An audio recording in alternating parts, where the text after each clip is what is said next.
નમસ્કાર વિદ્યાર્થી મિત્રો, નામાની અંદર ધોરણ 11 માં આપણે પારિભાષિક શબ્દમાં લાસ્ટમાં આપણે છેલ્લે જવાબદારી વિશે આપણે અભ્યાસ કર્યો. જવાબદારી એટલે શું, જવાબદારી કેટલા પ્રકારની હોય એના વિશે આપણે જોયું કે જવાબદારી મુખ્યત્વે બે પ્રકારની છે. સંબંધના આધારે આંતરિક જવાબદારી અને બાહ્ય જવાબદારી. અને આપણે જોયું હતું કે આંતરિક જવાબદારીમાં પણ બે પ્રકારના બિનચાલુ અને ચાલુ. એવી જ રીતે બાહ્યમાં પણ બે પ્રકારના બિનચાલુ અને ચાલુ જવાબદારી. ત્યાર પછી છે મિલકત એટલે શું. મિલકત શબ્દ આપણે સાંભળ્યો છે. મિલકત આપણે કેને કહીએ?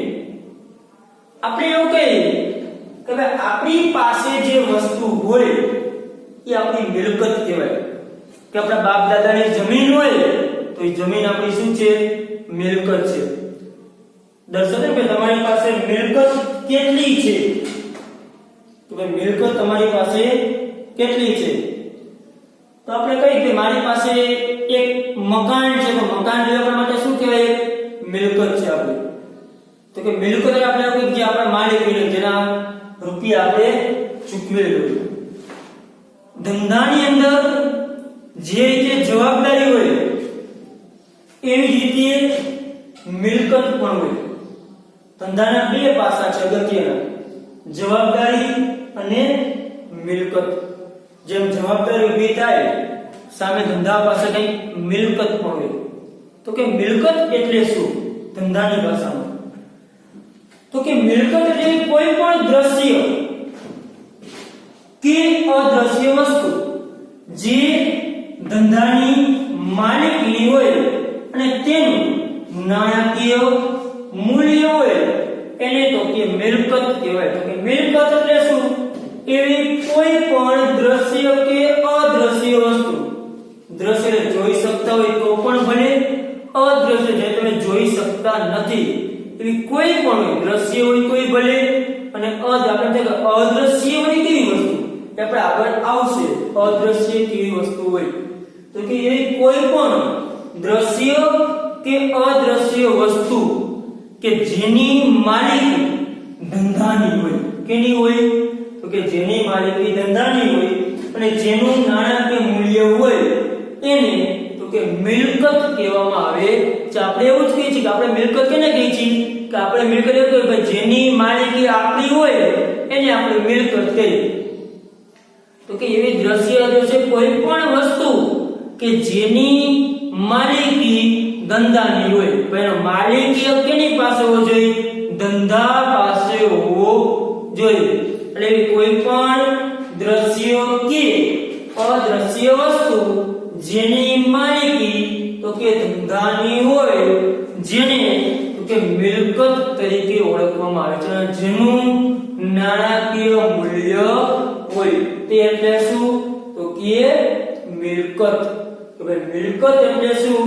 કે જેની કોઈ પણ દ્રશ્ય કે અદ્રશ્ય વસ્તુ જેની માલિકી ધંધાની હોય અને જેનું નાણાકીય મૂલ્ય હોય એને શું કહેવામાં આવે છે?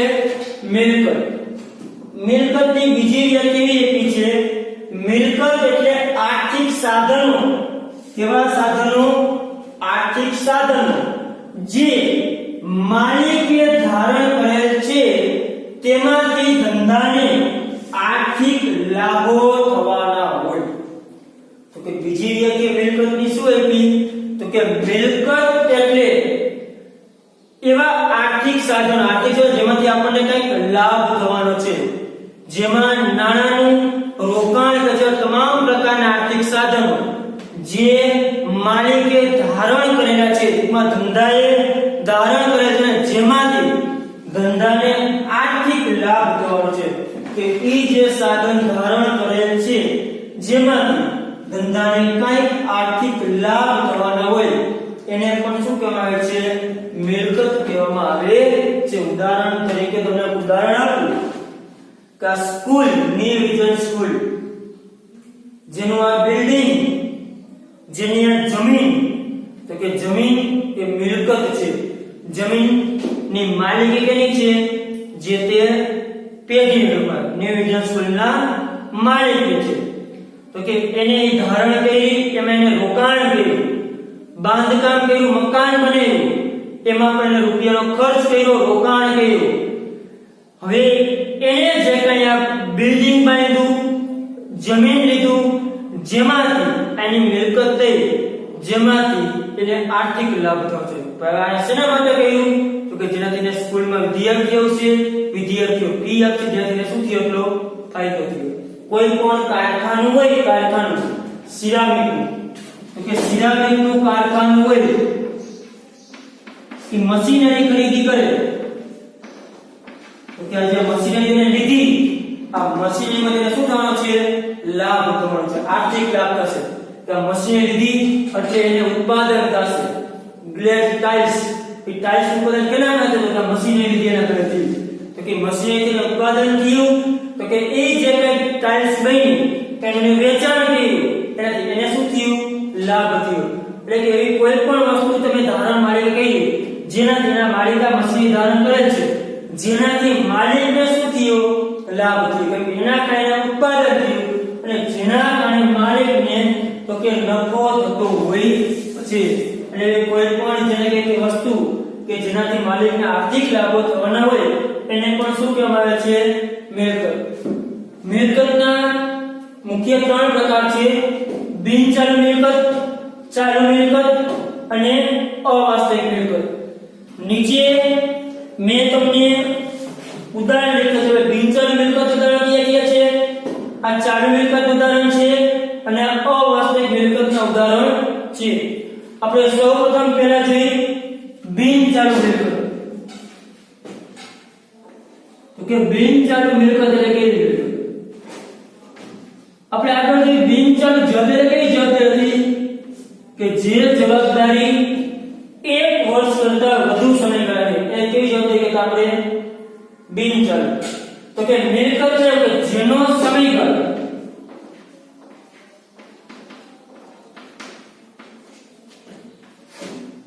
1 વર્ષથી વધુ હોય, એને બિનચાલુ મિલકત છે. એવી મિલકત કે જે મિલકતનો સમયગાળો 1 વર્ષથી વધુ હોય, આવી મિલકતને કેવી મિલકત કહેવાય? બિનચાલુ મિલકત. કે જેનો સમયગાળો કેવો હશે?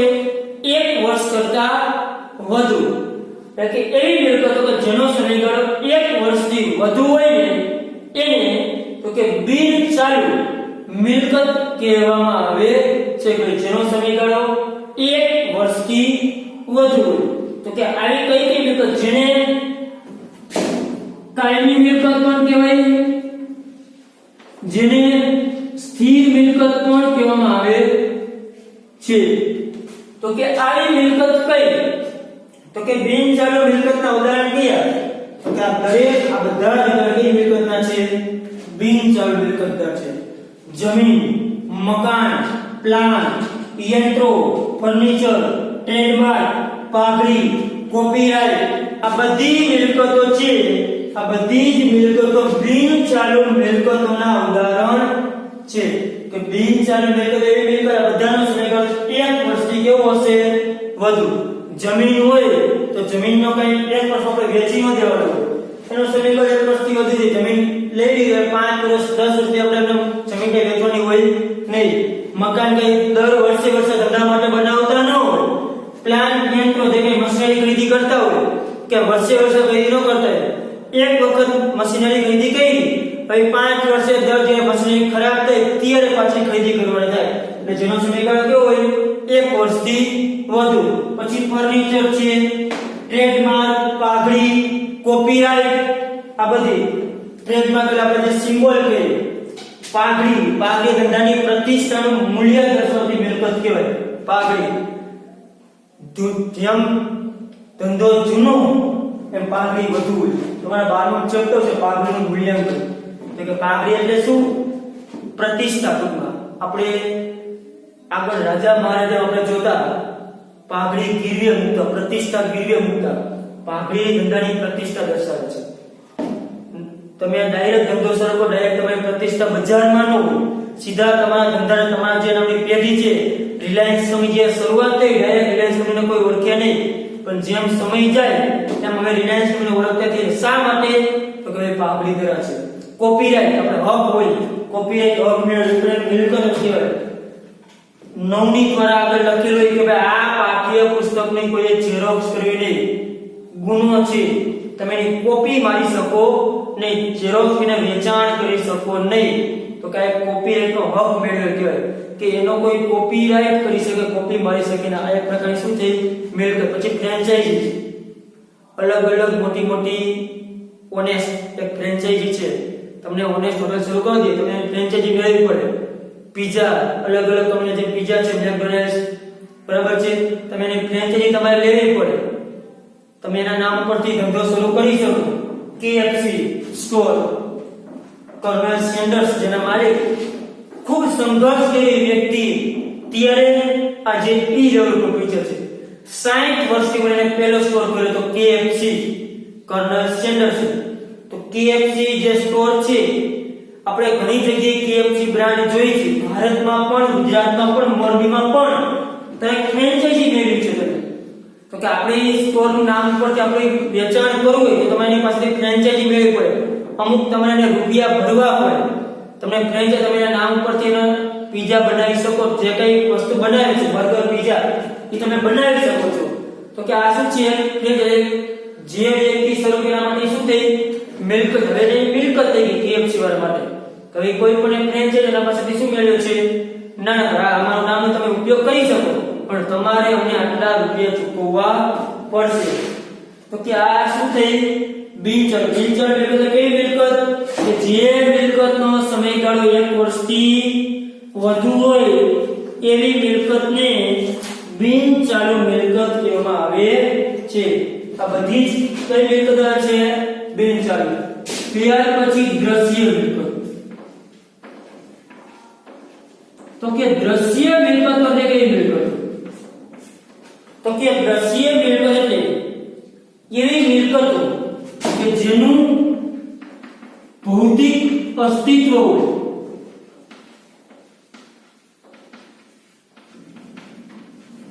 જેને સ્પર્શ કરી શકાય, જેનું ભૌતિક અસ્તિત્વ હોય, જેને સ્પર્શ કરી શકાય અને જેને જોઈ શકતા હોય. તો કે આ મિલકતને કેવી કહેવાય? તો કે દ્રશ્ય મિલકત કહેવાય.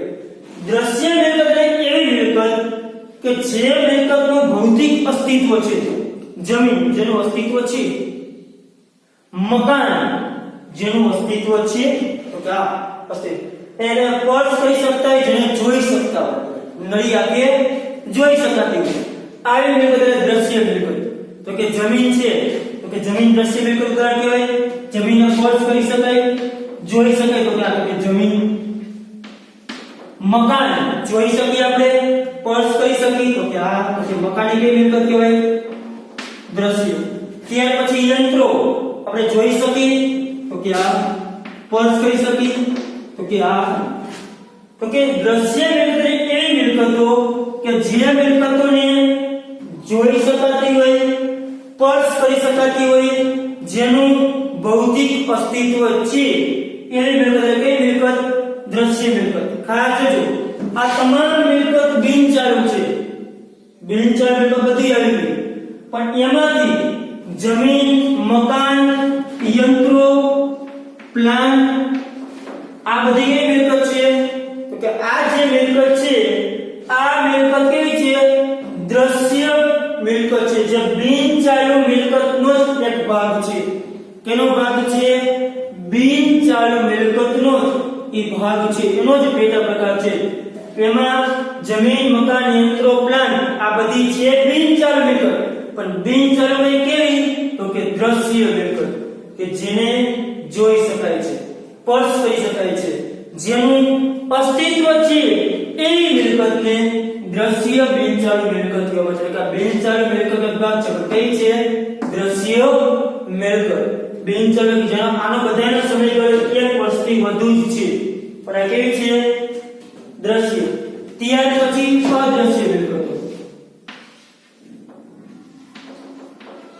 અદ્રશ્ય મિલકત એટલે કેવી?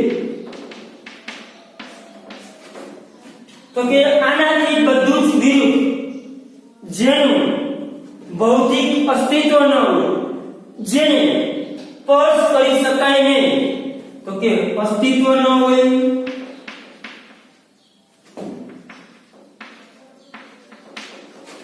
તો કે સ્પર્શ ન કરી શકાય,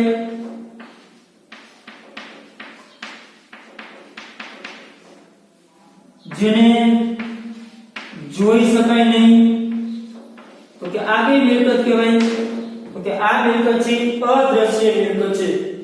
તો કે અદ્રશ્ય મિલકત એટલે એવી મિલકત કે જેનું ભૌતિક અસ્તિત્વ નથી, જેને સ્પર્શ કરી શકાય નહીં, અને એવી મિલકત જેને કહેવાય કે અદ્રશ્ય મિલકત કહેવામાં આવે છે, જેને તમે સ્પર્શ કરી શકતા નથી. કે આવી મિલકતને તો કે અદ્રશ્ય મિલકત કહેવામાં આવે છે. તો કે અદ્રશ્ય મિલકતમાં ઉદાહરણ તો કે સ્પર્શ ન કરી શકાય, અસ્તિત્વ ન જોઈ તો શકી, તો કે એવી મિલકતના ઉદાહરણ કયા? તો કે પાઘડી,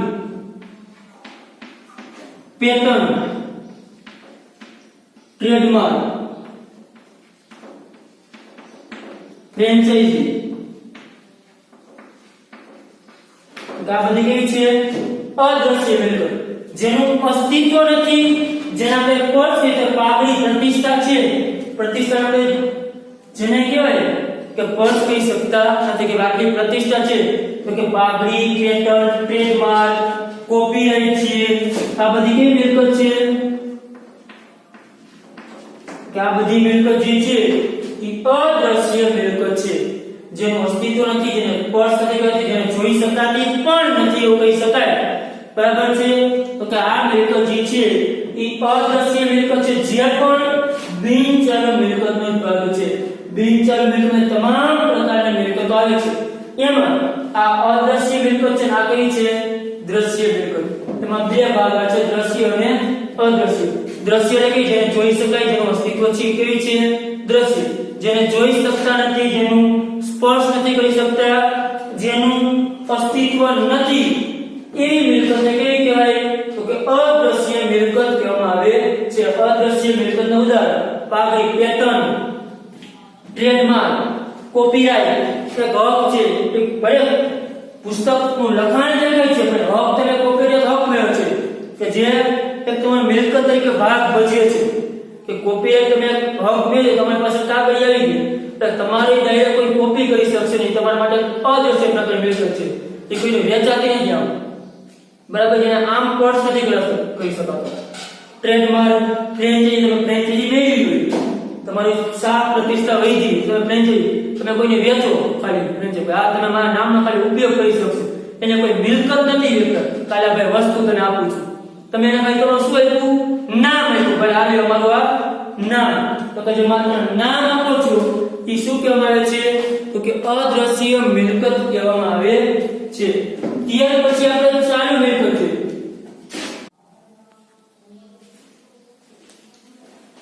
ત્યાર પછી છે ચાલુ મિલકત. ચાલુ મિલકત એવી મિલકતો કે જે મિલકતનો સમયગાળો 1 વર્ષ કરતા ઓછો હોય. 1 વર્ષથી બિનચાલુમાં આપણે શું કીધું હતું? કે જેનો સમયગાળો 1 વર્ષથી વધુ હોય. આનો સમયગાળો કેવો છે? 1 વર્ષ કરતા ઓછો સમયગાળો. એવી મિલકતોને ચાલુ મિલકત કહેવામાં આવે છે. જેમાં તો કે આ બધા જે ઉદાહરણ છે ચાલુ મિલકતના ઉદાહરણ છે. રોકડ શિલક, બેંક શિલક, દેવાદારો, લેણદારી, અગાઉથી ચૂકવેલ ખર્ચ, પછી સ્ટોક. આ બધી કઈ મિલકતો છે? ચાલુ મિલકતો, જેનો સમયગાળો કેવો હશે? 1 વર્ષથી ઓછો સમયગાળો જેનો હશે. તો કે જેનો સમયગાળો 1 વર્ષ કરતા ઓછો હોય. જેમ કે દેવાદારો જે છે, દેવાદારો કે જેને આપણે ઉધાર માટે વેચ્યો હોય, તેની મુદત કઈ 1 વર્ષથી વધુ ના આપણે એમ કે 2 વર્ષ તમે નાણાં ચૂકવજો. એની મુદત કેવી? 1 મહિનો હોય, બહુ તો 2 મહિના હોય, બહુ તો 3 મહિના. તો 3 મહિનામાં નાણાં ચૂકવી દેજો. એટલે કે જેની મુદત ટૂંકી હોય, 1 વર્ષથી ઓછી હોય, એવી તમામ મિલકતને કેવી મિલકત કહેવામાં આવે છે?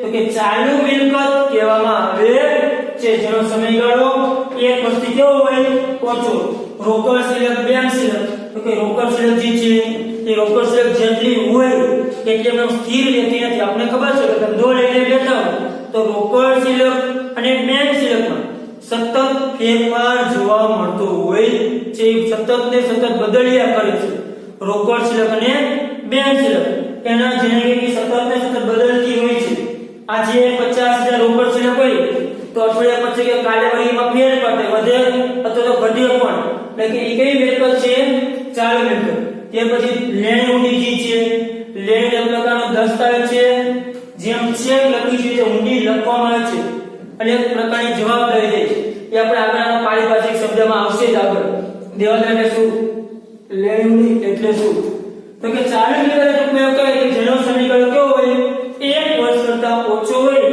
એવી મિલકત ને કેવી મિલકત કહેવાય તો કે ચાલુ મિલકત કહેવામાં આવે જે કે જેનો સમયગાળો 1 વર્ષથી કેવો હશે ઓછો આ બધાનો સમયગાળો 1 વર્ષથી વધુ હતો આ બધી જ મિલકતનો સમયગાળો કેવો છે 1 વર્ષથી ઓછો રોકડ સિલક બેંક સિલક દેવાદાર છે લેણ વેચાણથી ચૂકવેલ ખર્ચ છે સ્ટોક છે આ બધી ચાલુ મિલકતો છે તો જેનો સમયગાળો 1 વર્ષ કરતા ઓછો ત્યાર પછી આવે પ્રવાહી મિલકત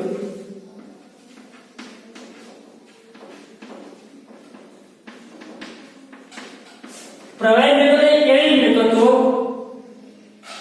કે જેનું ઝડપથી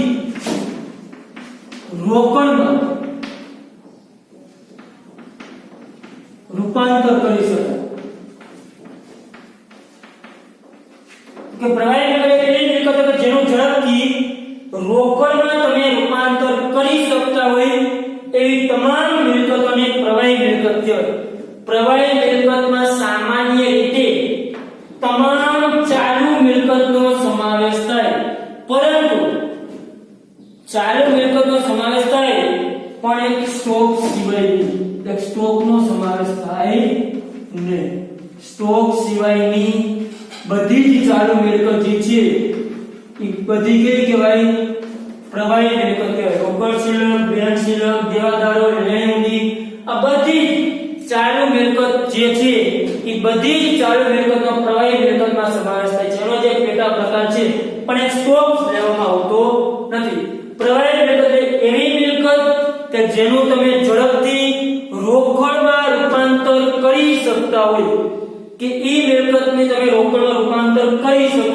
એમાં રોકડ સિલકની સૌથી વધુ તરલ મિલકત કહેવાય કે તમારી પાસે જે રીતે રોકડા પડ્યા છે એનું તમારે રોકડમાં રૂપાંતર કરવાનું રહેતું નથી પછી આવે બેંક સિલક બેંકમાં રૂપિયા પડ્યા હોય તેને રોકડા રૂપિયા કરવા હોય તો બેંકમાં તમારે ઉપાડવા જવા પડે એટલે પછી એનું રૂપાંતર શેમાં થાય રોકડમાં દેવાદાર કે તમે જેને ઉધાર માલ વેચો છે તે વ્યક્તિ એને તમે રોકડમાં રૂપાંતર કરી શકો છો પણ કેવી રીતે તો કે ઝડપથી રોકડ રૂપાંતર થતું કે થાય છે તો કે આ ઝડપથી થાય એના જે સમય મર્યાદા છે 1 મહિના 2 મહિના એ 2 મહિના બાદ તમને દેવાદાર શું કરશે રૂપિયા મળશે એટલે પ્રવાહી મિલકત એટલે એવી મિલકતો કે જેનું ઝડપથી રોકડ રૂપાંતર થતું હોય એટલે 1 વર્ષની અંદર એનું શું રૂપાંતર થઈ જાય રોકડમાં રૂપાંતર થતું હોય તો કે આવી મિલકતોને કેવી મિલકત કહેવામાં આવે છે પ્રવાહી મિલકત તરીકે ઓળખવામાં આવે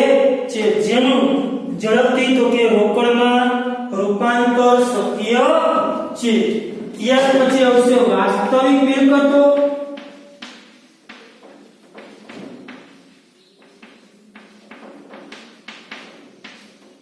તો કે વાસ્તવિક મિલકતો જેનું વાસ્તવમાં મૂલ્ય હોય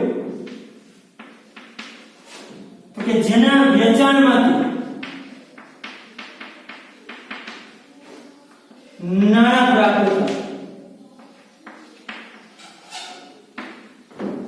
જેના વેચાણમાંથી નાણાં પ્રાપ્ત થાય જેનું રોકડમાં રૂપાંતર કરી શકાય તો કે વાસ્તવિક મિલકત એવી મિલકતો કે જેનું વાસ્તવમાં મૂલ્ય છે બજાર મૂલ્ય છે વાસ્તવિક મિલકતમાં બિનચાલુ અને ચાલુ મિલકતનો સમાવેશ થાય કેનો સમાવેશ થાય બિન ચાલુ અને ચાલુ તમામ મિલકતો. તો કે વાસ્તવિક મિલકત એટલે એવી મિલકતો કે જેનું બજારમાં કંઈક મૂલ્ય હોય, જે મિલકત વેચાણ કરી તમે નાણાં પ્રાપ્ત કરી શકો, જેનું રોકડમાં રૂપાંતર કરી શકાતું હોય, આવી મિલકતને વાસ્તવિક મિલકત કહેવાય. વાસ્તવિક મિલકતમાં બિન ચાલુ અને ચાલુ તમામ મિલકતનો સમાવેશ થાય છે. જમીન છે તો જમીન તમારી એક મિલકત છે, એનું વાસ્તવમાં કંઈક મૂલ્ય હોય તો કે આ 5 લાખ હોય, 10 લાખ હોય, જે કંઈ મૂલ્ય, ઈ જમીન વેચીને તમે નાણાં પ્રાપ્ત કરી શકો, આ રોકડા રૂપિયા પ્રાપ્ત કરી શકી છે. ટૂંકમાં વાસ્તવિક મિલકત એવી મિલકતો કે જેનું વાસ્તવમાં કંઈક મૂલ્ય હોય, જે મિલકતનું વેચાણ કરી તમે નાણાં પ્રાપ્ત કરી શકો છો, જેનું રોકડમાં રૂપાંતર થઈ શકે છે. કે આવી મિલકતો જે છે એ મિલકતો વેચાણ કરી તમે રૂપિયા મેળવી શકો, નાણાં મેળવી શકતા હોય કે આવી મિલકતને વાસ્તવિક મિલકત કહેવામાં આવે છે. કેવી મિલકત કહેવામાં આવે છે? વાસ્તવિક. આ જે મિલકત છે, પ્લાન્ટ હોય, યંત્રો હોય, દેવાદારો, લેણી, બધી જ વાસ્તવિક મિલકત છે, જેમાંથી તમને નાણાં પ્રાપ્ત થઈ શકે છે, જેનું બજારમાં કંઈક મૂલ્ય છે, જેને આધારે તમે નાણાં પ્રાપ્ત કરી શકો છો. દેવાદારો છે, મુદત પહેલા તમને શું મળશે? નાણાં મળશે, એટલે કે જેમાં રોકડમાં રૂપાંતર થઈ શકતું હોય, જેનું વેચાણ કરી તમે નાણાં મેળવી શકતા, જેનું વાસ્તવમાં કંઈક મૂલ્ય રહેલું છે, બજાર કિંમત રહેલી છે, એવી મિલકતને કેવી મિલકત કહેવાય? વાસ્તવિક મિલકત કહેવામાં આવે છે. ટૂંકમાં વાસ્તવિક મિલકત એવી મિલકતો ટૂંકમાં એવું કહેવાય જેના વેચાણમાં તમે રૂપિયા પ્રાપ્ત કરી શકો, નાણાં મળી શકતા હોય, એવી મિલકતને વાસ્તવિક મિલકત કહેવામાં આવે છે. ત્યાર પછી છે અવાસ્તવિક મિલકતો. કેવી મિલકતો? અવાસ્તવિક.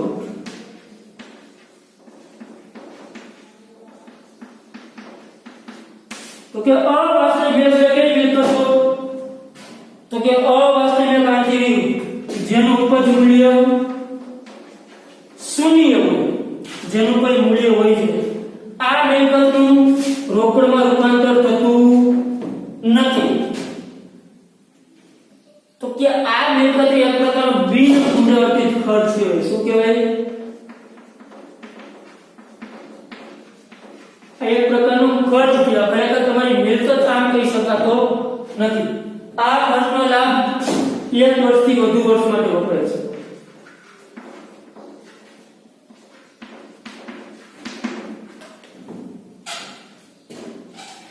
અહીંયા આપણે ઉદાહરણ પ્રાથમિક ખર્ચ, ડિબેન્ચર હટાવો, જાહેરાત ખર્ચ, આ બધા જે છે ઈ અવાસ્તવિક મિલકત ઉદાહરણ છે.